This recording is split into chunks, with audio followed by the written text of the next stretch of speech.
Inyo ang Panginoon sa bahagi muli yung panyaya, yung psychology of hope bilang apostles of hope. Yung ating Ebanghelyo ay may tamang-tama kasi ito'y nagpapahayag bilang maliwanag natin yung mga apostoles ng pag-asa. At kung ibabase natin yung ating schema, sabi nga na, present, goal. Sa itaas ay, ano sa itaas? Way power. Sa ibaba, will power. No?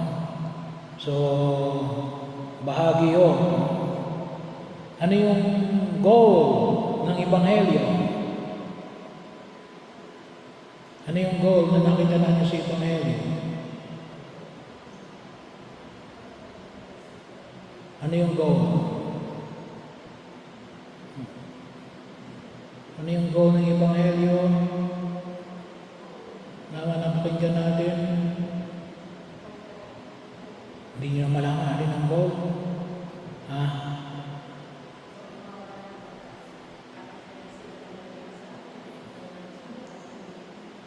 So, well, in general, alam natin na para maipahayag ang mabuting balita ng kaligtasan. Kasi hindi nang binigyan pansin sa unang pagbasa na ipinahayag ni Propeta Ezra, nagpaliwanag sa mga Israelita. So, at saka sa aklat ng Propeta Nehemiah, pinaliwanag isa-isa, maghapon. Kaya masabi ko kanina, 2 oras lang yun. So, yun, maghapon. Para alin? Kasi makita, bakit kinakalimpahig ang mabuting balita? Kasi ang pinakagoli alin? Pagliligtas ng Diyos. No? Pagliligtas ng Diyos. At ano yung pamamaraan? Yung pamamaraan ay alin? Ay sa Ebanghelyo natin ni alin? Manalangin. Kaya napakalaga una ang kitigit sa lahat, manalangin. Huwag natin kalimutan. Isa sa pagkilos natin, mamaya bibigyan natin ng diin. Yung, well, alam naman natin. Pero ibig sabihin, panalangin alin? Na magkaroon ng maraming manggagawa sapagkat maraming aanihin. No? Pinakailangan natin, magdarasal tayo, maraming maging katekista. Napakahalaga magdasal tayo. Yan ay mga pamamaraan na nakita natin. At mga pamamaraan para ito higit na may isang katuparan. Well, alam naman natin na kung saan ay sabi nga po rito yan din. Sa Ebanghelyo natin ay kayo ay maliwanag ng ilang mga instruction na Jesus. No? Clarity. No? Pinakailangan nyo maging clear. Ano ang sinasabi? Isinusugo kayong parang mga kordero sa gitna ng mga asong hubag. Baliwanag ko yun. Hindi kayo mga hari dito, kayo kordero. Anong ibig sabihin ng kordero?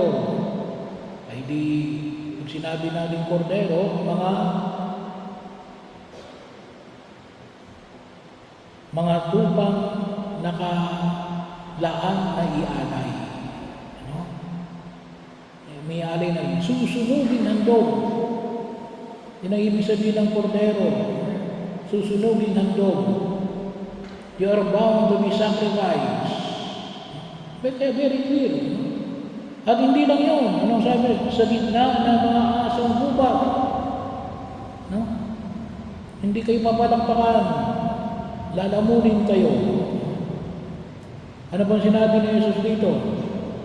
Huwag kayong magdala ng lumbutan, supot, o panyapa. Huwag na kayong titigil sa daan upang makipagbatian kanino man.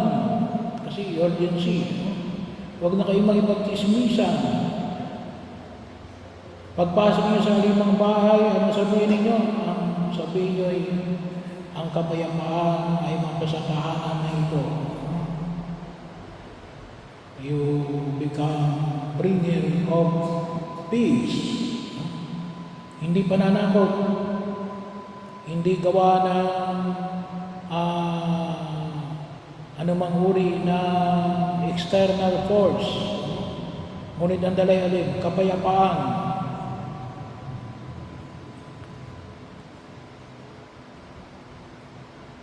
Inumin ninyo ang anumang idulot sa inyo. Kainin ninyo ang anumang ipakain sa inyo. Bakit?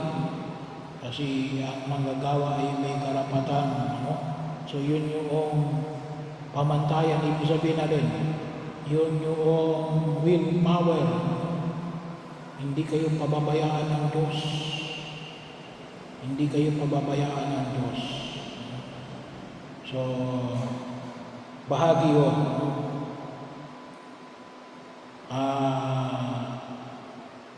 Isang pagkakataon na kung saan ay nawa. Well, alam nyo, kapag pinag-usapan natin yung willpower, naalala ko tuloy yung nanay ko. Ewan ko lang kung naikwento ko na sa inyo yun, pero nais mo ulitin. Sinong namatay ang tatay ko? Ako na nasa seminary na noon, philosophy. Ay sabi ko sa nanay ko, ang ginawa kong dahilan, lalabas ako kasi para ako makatulog kasi patay yung tatay. Alam mo, ako'y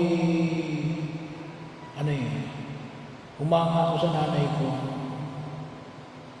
Mas malaki yung pananampalataya ng nanay ko. Ano sabi ng nanay ko sa akin? Diyan ka. Hindi kami pababayaan ng Diyos dito. Kapag naandyan ka, naglilingkod ka sa Diyos. Hindi kami pababayaan ng Diyos. Ako kasi ang panganay sa magkakapatid. Ay wala akong masagot sa nanay ko. Hindi kami pababayaan ng Diyos. Kasi naglilingkod ka sa Diyos.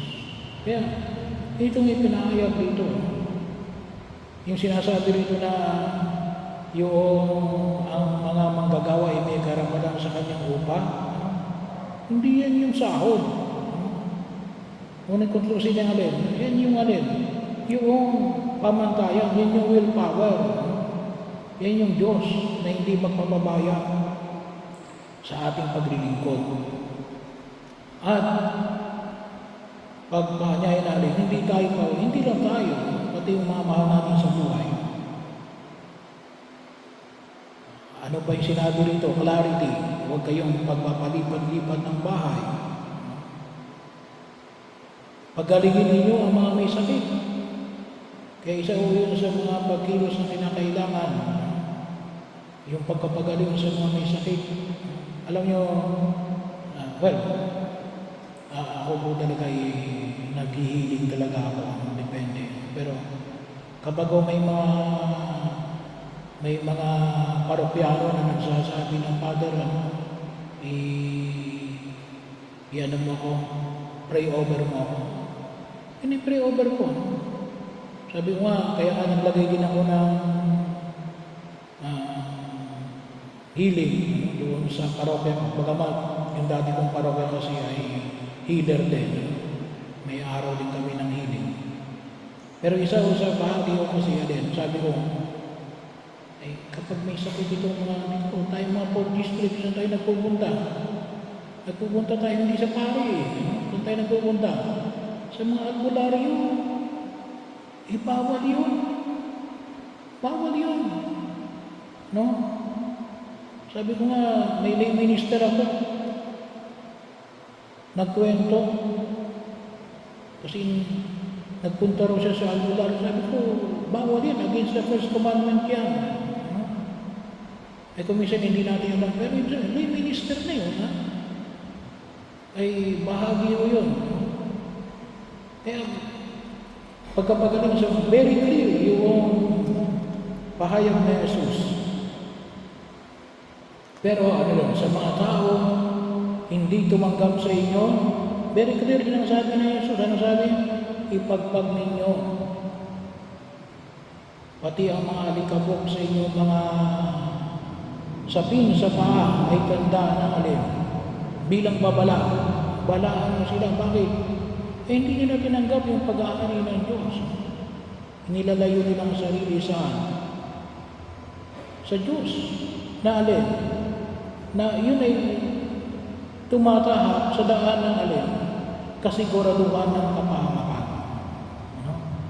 Kaya bahagi rin yun na dapat yung maging maliwanag din sa ating pagkilos. Kaya maganda o yung tinatawag natin na yung binahagi ko natin ngayon sa araw na ito. No? Present, goal, way power, will power. No? Bahagi ko yun.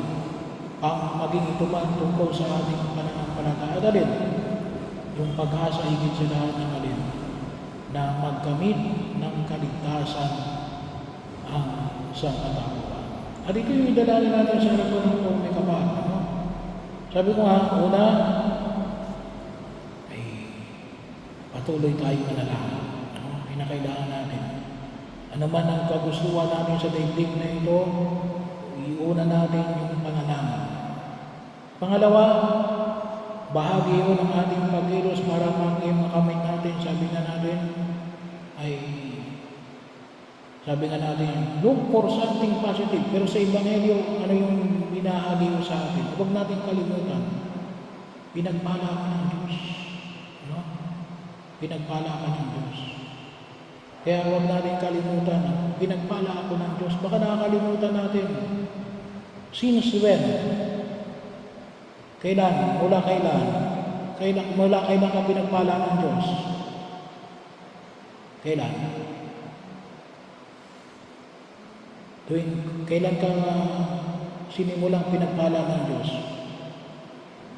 Hindi nyo alam kung kailan kayo sinimulang pinagpala ng Diyos. Yun. Ano? So, we have to be reminded. Baka nakakalimutan natin, pinagpala ako ng Diyos. Eh wala, tingin natin sa sarili natin alin. Kawawa naman ako.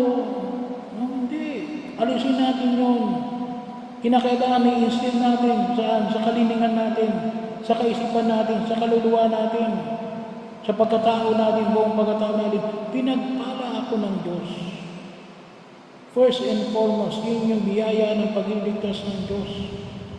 Kaya nga, sinabi niya rito na rin, yung kayong mga tumanggi, tumatakay sa landas ng kapahamakan. At pangatlo, huwag natin kalimutan na ipinadala sa atin ang Espiritu Santo, para maging gabay natin sa ating pagkilos sa daigdig na ito. Maliwanag na kung saan ay huwag natin kalimutan na gabayan tayo. Kaya nga ngayon, ipinagdiriwang din natin yung mga anghel na tagatanog, pero hindi lang anghel, ang Espiritu Santo. Sabi ko nga kanina, naligaw ako. Parang nakalimutan na ata ako ng anghel na tagatanog. Lumangpas ako So, sabi ko naman kay Bernard, sabi ko niya, hindi mo kasi ako sinabayan. Kung sumabay sana sa akin, hindi ako maliligaw. Nawala yung aking anghel na tagatanog. Nauuna yung anghel na tagatanog. Well, anyway, bahagi yun, huwag natin kalimutan na ginagabayan tayo palagi ng Diyos. At isang biyaya na huwag natin kalimutan natin, binibigyan tayo ng lakas sa banal na Eucharistia. Ano ang sabi nga natin? Kasama ko ang Diyos, Emmanuel. Ang Diyos ay sumasa akin. Tinatanggap ko si Jesus. Nasa akin si Jesus. Ako at si Jesus ay iisa. Sayang lang yung power. That is the very power of our faith. Ako at si Jesus ay isa. Tuwing kailan yun? Kapag kayo ay nagkukumunyon. No? Well, sabi nga natin, kapag may kasalanan malaki, huwag kayo kukumunyon. No? Lalo lang kayo magkakasala. Pero, yun ang mga pamantayang nawa makita natin. Pero, sana maging gabay natin yung bahagi na ito ng ating pagkilos para tunay na makapagdala tayo ng pag-asa na walang iba kundi ang ating Panginoong Hesus Kristo.